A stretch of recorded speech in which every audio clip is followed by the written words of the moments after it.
Salve, meus queridos, muito boa noite, como é que vocês estão? Tudo bem com vocês? Mais um vídeo aqui do canal Brownie Fogo. Cara, primeiramente, né, antes de começar aqui os temas, né, a gente quer falar aqui de Textor, de treinador, de bastos, de planejamento, de tabela, né, do Campeonato Brasileiro, a volta dos jogos do Botafogo nesse mês de julho, tabela destrinchada, né, quando a gente criticava a CBF, agora, pelo menos, a gente elogia nesse primeiro momento, né, não vou ficar elogiando aqui o Samir Chaud, né, o presidente da CBF, mas, porra, tabela destrinchada toda bonitinha, né, sem atraso, que acontecia muito, né, na gestão de Edinaldo Rodrigues, mas enfim. Primeiramente, antes de a gente começar aqui a elucidar todas as questões, dizer que, pô, tô muito feliz aí com o engajamento do canal, né, cara? Pô, a gente teve 30 mil views, né, nos últimos vídeos aqui no canal, muita gente nova, né, cara? Voltaram a me amar, rapaziada. Ou tem gente nova aí, rapaziada. Pô, coisa linda. Tamo junto. Eu tô lendo os comentários também, cara. Porra, maneiro também, porra. Galera comentando, interagindo, né, dando as opiniões, discordando educadamente, concordando, trocando ideia. É isso que eu gosto aqui no canal, mano. A gente poder trocar ideia, cara. Às vezes vocês vão falar uma coisa, eu vou falar outra.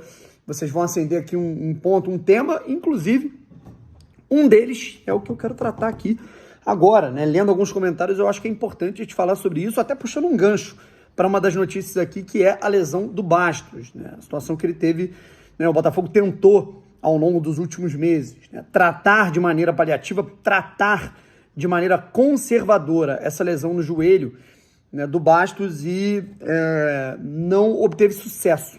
O Bastos ele teve de realizar um novo procedimento cirúrgico, né, uma artroscopia, e com isso ele vai ficar, obviamente, mais um tempo fora. Mas uma coisa que eu achei muito interessante é que o Bastos ele comemorou bastante o sucesso, digamos assim, da cirurgia, certo? E eu sinto que ele ficou entusiasmado, porque agora parece que realmente foi corrigido o problema, de fato, no seu joelho, né? E que agora as coisas vão começar a fluir, né? Antes da gente falar do ponto, né, que eu quero tratar aqui, que é a questão do planejamento, que interfere em tudo isso, inclusive na questão do Bastos, né, um planejamento mal feito, na verdade, a falta de planejamento do Botafogo, do John Textor lá atrás, em janeiro. Eu quero elucidar aquilo que eu não vou cansar de falar, cara. Quem fala, o Bastos é não sei o quê, jogador que se machuca é chinelinho, é de vidro. Vocês não fazem ideia do que vocês estão falando, cara. Assim, o Bastos ele tem um físico de um touro, de um cavalo, assim, ele é um animal. A grande questão, cara, é que ele teve uma lesão no joelho que, infelizmente, teve de passar por uma mudança de rota para melhora.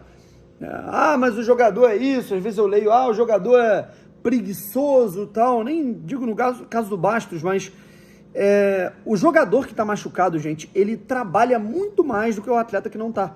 Não sei se vocês sabem disso. O jogador que ele tá jogando, além de ele estar desempenhando normalmente a função dele com o físico dele, ele vai, treina, volta para casa, se concentra, joga, folga, volta para casa, viaja, trabalho normal. O jogador que ele tá machucado, irmão, ele tem que ficar no clube manhã, tarde, noite, manhã, tarde, chega à noite em casa. Obviamente ele não pode fazer as coisas que ele tem que fazer, que ele quer fazer, porque ele tá machucado, ele tá imobilizado, ele tá de muleta. Chega à noite, depois de jantar, ele tem que fazer os exercícios, né, os deveres de casa, né, que um atleta machucado tem que fazer, tem que pisar na bolinha, tem que ficar fazendo a fisioterapia, o choquinho dentro de casa mesmo. Então o cara, quando ele tá machucado, irmão, ele trabalha muito mais. Então, não cometam esse erro, cara, de jogar no lixo, de estereotipar um dos atletas mais importantes para a zaga da história do Botafogo, que é o Bastos Kisanga. O primeiro angolano campeão da história da Conmebol Libertadores, um jogador importantíssimo. Lembre-se, sem Bastos, assim como sem tantos outros jogadores, não teríamos o ano fantástico de 2024, que tanto amamos e tanto está guardado nos nossos corações para todo sempre, tá legal? E assim, cara, tivéssemos um planejamento adequado, talvez o Bastos estivesse aí jogando. Sabe, é claro que não dá para controlar tudo. A gente não vai prever que o jogador do Nova Iguaçu vai dar uma porrada no Bastos, certo? Mas o Bastos não precisava ter jogado aquele jogo em Moça Bonita, naquele gramado pesado. Jogou porque a gente tinha um amador à beira do campo, comandando a equipe, com todo o respeito do mundo, a pessoa. Mas o Carlos Leiria não tinha tato para comandar a equipe por aquele período, nem em jogos do Campeonato Carioca. Para se ter ideia, rapaziada, e a gente tá nessa situação agora de treinador, né?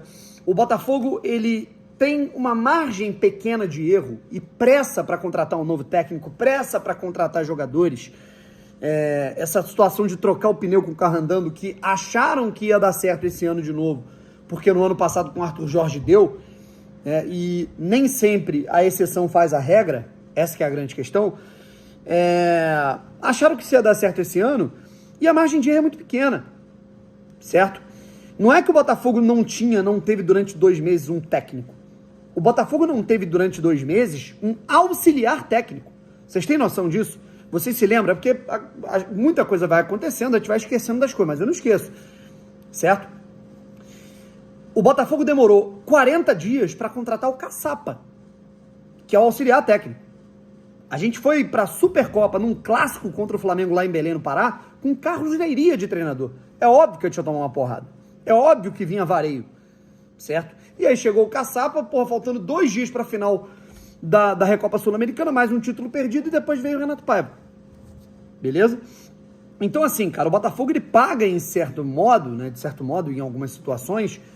É claro que há muitos acertos, como algumas contratações, a estrutura da equipe, a qualidade do time, a qualidade do projeto em si do Botafogo, que fez o Botafogo chegar ao mata-mata da Copa do Mundo de Clubes, que faz o Botafogo, nesse momento, pelo menos estar ali na zona de classificação da Libertadores, vivo no mata-mata da Copa do Brasil e da Libertadores. Mas, ao mesmo tempo, poderíamos estar muito melhores, não fosse o desleixo, um completo descaso com o projeto do clube em janeiro, fevereiro e março. Beleza? Então, isso é muito importante de ser dito. Não é que o mau planejamento, a falta de planejamento do Botafogo no início do ano ocasionou toda essa situação. E agora o Botafogo não pode errar. Não pode errar. Vai ter que buscar um novo comandante. Inclusive, notícias surgem sobre o John Textor falando em ser mais ativo dentro do Botafogo. John Textor não está mais comandando administrativamente, futebolisticamente o Lyon, ele só está injetando dinheiro, certo? O Lyon está tentando reverter sua situação lá do fair play financeiro. Beleza? Antes que me perguntem, Brownie, a situação do Almada? O Almada pode voltar para o Botafogo? O Almada, em tese, ele volta a ser jogador do Botafogo porque acabou o contrato de empréstimo dele com o Lyon e não se sabe se o Lyon vai conseguir mantê-lo, já que pode jogar a segunda divisão, pelos aspectos de fair play financeiro. Então, não, isso não vai acontecer, tá? Ou ele fica no Lyon, ou se o Lyon jogar a segunda divisão, ele deve ser vendido para outro clube interessado no falta. Tem interessado na Alemanha, tem interessado na Turquia, tem interessado na Arábia, tem interessado na Inglaterra e em Portugal. Beleza? Pelo Almada. Enfim, John Textor falou que vai ser mais ativo dentro do vestiário do Botafogo, vai vir mais vezes ao Brasil do jeito que fazia antes, vai estar mais na demanda, na dinâmica do dia a dia do clube, beleza? E John Textor também espera, de acordo com o Globo Esporte, anunciar um treinador até a semana que vem. O Globo Esporte crava aqui até a segunda-feira. Acho que é muito difícil o Botafogo anunciar o novo técnico até a segunda-feira, beleza? É aquilo, eu acho que a gente tem que ter pressa, mas também não tem que ter, não dá para contratar qualquer um, beleza? Volto a repetir que eu não concordo com o Pedro Caixinha, tá? Não sei qual é a situação real do Sérgio Conceição, não tenho mais atualizações, inclusive, sobre nomes. O Stefano Pioli, como a gente falou ontem, ele estava muito próximo, muito encaminhado para ser o novo técnico da Fiorentina já há algumas semanas, beleza?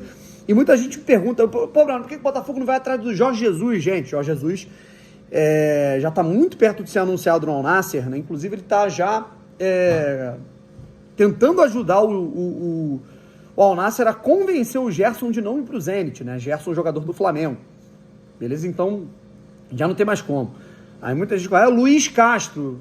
Primeiro que eu acho o Luiz Castro um técnico abaixo, em termos de qualidade, do projeto do Botafogo. Essa é a minha opinião. Já achava em 2023, em 2025 eu acho mais ainda, até porque fez um trabalho muito ruim no Al Nassr, no próprio Al Nassr.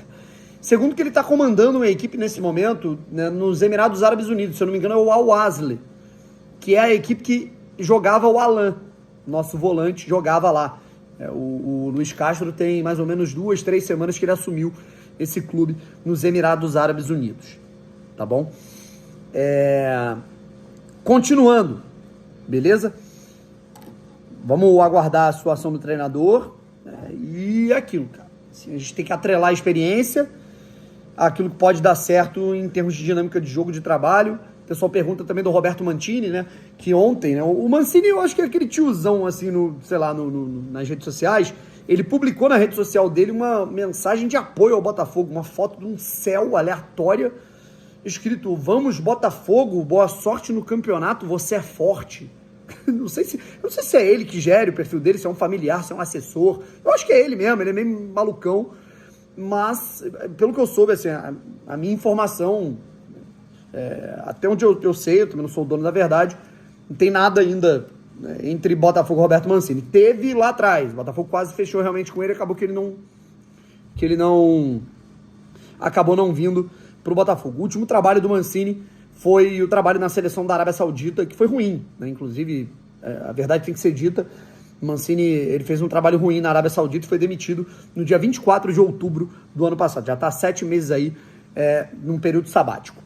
E para completar, a gente tem um destrinchamento aí da tabela, né, de jogos do Botafogo no mês de julho, beleza? São 4 jogos do Botafogo no Campeonato Brasileiro e 1 na Copa do Brasil. Confirmado Botafogo e Vasco da Gama no dia 12 de julho. Existe uma possibilidade desse jogo ser adiado, né? Não será mais. Essa partida acontece dia 12 de julho, que é um sábado, às 6h30 da tarde, em Brasília. Esse jogo tem o mando do Vasco, o Vasco vendeu o mando para Brasília, beleza? Usar isso a nosso favor, né, para tentar ganhar esse jogo, que é muito importante. O Vasco está longe de ser um time morto, pelo contrário, vem sendo muito bem treinado pelo Diniz. Passaram um período de treinamento, então se engana quem acha que é um jogo que vai ser fácil, tá? O time do Vasco não é tão ruim assim, é um time limitado, o Botafogo é melhor, mas os caras vão vir descansados, o Botafogo vem, né, depois de uma maratona de jogos muito intensos, então é importante dizer isso. 3 dias depois, dia 15 de julho, numa terça-feira, o Botafogo encara a equipe do Vitória, no estádio Newton Santos, às 9h30 da noite. Portanto, o Botafogo se reencontra com seu torcedor no Rio de Janeiro, no estádio Newton Santos, no dia 15 de julho, tá certo? Daqui 13 dias mais ou menos, às 9h30 da noite. Aí, 5 dias depois, o Botafogo vai a Recife. O Botafogo vai enfrentar o Sport na Ilha do Retiro, no domingo, às 5h30 da tarde, dia 20 de julho. Aí o Botafogo volta para o Rio de Janeiro e fará mais 2 jogos do mês de julho em seu mando, tá legal? No seu estádio. Contra o Corinthians, dia 26 de julho. O Botafogo vai ter 6 dias aí, portanto, para dar uma descansada. É um período interessante aí para poder se readaptar fisicamente, até de uma viagem longa. O Botafogo só faz uma viagem longa, que é Recife, mas tem um período interessante de descanso depois do jogo. Então o Botafogo vai encarar. E é interessante dizer, né, cara, que o Botafogo vai enfrentar equipes que estão lutando pela sobrevivência, né? Então isso é muito importante. O Botafogo vai enfrentar times que vão tentar fazer um jogo da vida para pontuar contra o Botafogo, ou seja, vão ser jogos muito intensos fisicamente. Vasco, Vitória e Sport, beleza? Aí depois o Botafogo encara o Corinthians no dia 26 de julho, às 6h30 da tarde, no estádio Newton Santos. É um sábado, tá bom? E aí vem o que, pra mim, é o jogo mais importante do mês de julho. Copa do Brasil, que é a minha obsessão. Eu quero essa desgraçada. Eu quero a Copa do Brasil. O Botafogo tem que colocar na cabeça, cara, priorizar muito essa competição. Essa é a minha opinião, beleza? No dia 29 de julho, teremos o jogo de ida das oitavas de final da Copa do Brasil contra o Bragantino. Eu falei da Copa do Brasil, começou a chover, meu irmão. Eu fico até arrepiado. 7 da noite, terça-feira, horário de Brasília, o Newton Santos tem que ficar pegando fogo pra gente pegar o Bragantino, construir uma vantagem interessante e lidar com o jogo de volta. Bragantino que tem um trabalho fantástico feito pelo Fernando Seabra, baita treinador, e que, cara, tem um bom time nas mãos. Então, assim, cara, só pedreira nesse mês de julho, só jogo difícil, intensidade física e principalmente uma decisão pra gente abrir esse mata-mata, esse clima de mata-mata, até porque em agosto a gente vai ter a volta e depois, ainda no mês de agosto, LDU na Libertadores. Um abraço e fui. Gente, então é bem interessante dizer que esses jogos que o Botafogo faz ao retornar agora no Campeonato Brasileiro, né? Ele vai estar pegando times que estão lá na parte de baixo da tabela. ou seja, com grande possibilidade de êxito, né? De vitórias contra esses times, né? Que o Botafogo sempre teve dificuldade. Mas eu acredito que com um novo técnico, com a nova filosofia de jogo, né? Daquele perde e pressiona, que eu gosto muito desse tipo de jogada, esse tipo de formato de jogo, né? De esquema de jogo, vamos dizer assim, que o Arthur Jorge me implantava no Botafogo e era muito bom. Então vamos agora esperar, né, ver qual vai ser o novo treinador. E eu gostaria muito de ver o Sérgio Conceição no Botafogo. Eu acho ele um treinador muito bom, muito capacitado para levar o Botafogo às vitórias, aos títulos e, consequentemente, aos títulos, né, que nós disputamos esse ano. Um forte abraço.